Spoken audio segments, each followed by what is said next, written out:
ഇന്ത്യയും ചൈനയും തമ്മിലുള്ള പ്രശ്നങ്ങൾ പറഞ്ഞു തീർക്കാൻ കഴിഞ്ഞാൽ, ഒരുമിച്ച് നിന്നാൽ അമേരിക്കയ്ക്കല്ല ലോകത്താർക്കും ഈ സഖ്യത്തെ തോൽപ്പിക്കാൻ കഴിയില്ല എന്ന് തിരിച്ചറിഞ്ഞുള്ള നീക്കമാണ്. അതിർത്തി തർക്കത്തിലെ പ്രശ്നങ്ങൾ മാത്രമേ പരിഹരിക്കാനുള്ളൂ. വ്യാപാര ബന്ധം എത്രയും വേഗം ഊഷ്മളമാക്കാൻ സാധിക്കും എന്ന് മാത്രമല്ല, ഇന്ത്യയും ചൈനയും റഷ്യയും സൗത്ത് ആഫ്രിക്കയും ഒക്കെ നേതൃത്വം കൊടുക്കുന്ന ബ്രിക്സ് രാജ്യങ്ങൾ ഒരു കറൻസി ഉണ്ടാക്കുന്നതിനെ കുറിച്ചുള്ള ചർച്ച പോലും സജീവമാണ്. ലോക ജനസംഖ്യയുടെ സിംഹഭാഗവും ഉൾപ്പെടുന്ന ഈ കൂട്ടുകെട്ട് ഒരു കറൻസി ഉണ്ടാക്കിയാൽ ഡോളറിന് പിടിച്ചു നിൽക്കാൻ കഴിയില്ല എന്ന് നമ്മളെക്കാൾ തിരിച്ചറിഞ്ഞിരിക്കുന്നത് അമേരിക്കയാണ്. ഈ പ്രതിസന്ധി ഘട്ടത്തിൽ അത്തരത്തിലുള്ള ചർച്ചകളും സജീവമാണ്. ചൈനയുമായുള്ള ബന്ധം ഊഷ്മളമാക്കാനുള്ള നീക്കത്തിനൊപ്പം റഷ്യയുമായി ഇതുവരെ തുടരുന്ന ബന്ധം കൂടുതൽ ശക്തമാക്കാനുള്ള നീക്കവും ഇന്ത്യ മുന്നോട്ട് വെച്ചിട്ടുണ്ട്.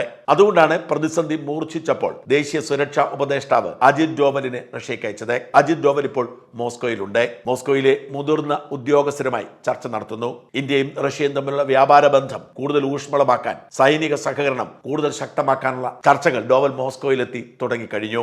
ആ ചർച്ച അവിടെയും അവസാനിക്കുന്നില്ല. ഈ മാസാവസാനം മോദി ചൈനയ്ക്കും ജപ്പാനുമായി യാത്ര പുറപ്പെടുമ്പോൾ വിദേശകാര്യമന്ത്രി ജയശങ്കർ പോകുന്നത് റഷ്യക്കാണ്. അങ്ങനെ റഷ്യയുമായുള്ള വ്യാപാര ബന്ധം കൂടുതൽ ശക്തമാക്കുക, ചൈനയുമായുള്ള തർക്കങ്ങൾ പരിഹരിക്കുക, ബ്രിക്സ് കൂട്ടായ്മയ്ക്ക് കരുത്തു വർദ്ധിപ്പിക്കുക, ബദൽ വ്യാപാര ഇടപാടുകൾ ശക്തമാക്കുക എന്നതൊക്കെയാണ് ഇന്ത്യയുടെ വഴി. ഇതിന്റെ ഭാഗമായാണ് ഇന്ത്യയും ബ്രിട്ടനും തമ്മിൽ കഴിഞ്ഞ ദിവസം കരാറിൽ ഒപ്പിട്ടത്. അങ്ങോട്ടും ഇങ്ങോട്ടും 0% നിരക്കിൽ സാധനങ്ങൾ കയറ്റിറക്കുമതി ചെയ്യാൻ കരാറിലായിട്ടുണ്ട്. ട്രംപിന്റെ ബ്ലാക്ക് മെയിലിംഗിന് വഴങ്ങാതെ കൃത്യമായ നിലപാടോടെ നട്ടൽ ഉയർത്തി കാണിച്ചുകൊണ്ട് അമേരിക്കയെ ഞെട്ടിക്കുകയാണ്, അമേരിക്കയെ പാഠം പഠിപ്പിക്കുകയാണ് ഇന്ത്യയുടെ നയം. അത് ഇന്ത്യയെ ഞെട്ടിക്കാനിറങ്ങിയ ട്രംപ് അക്ഷരാർത്ഥത്തിൽ ഇപ്പോൾ ഞെട്ടുകയാണ് എന്ന് അന്താരാഷ്ട്ര വിദഗ്ധർ പോലും പറഞ്ഞു തുടങ്ങി.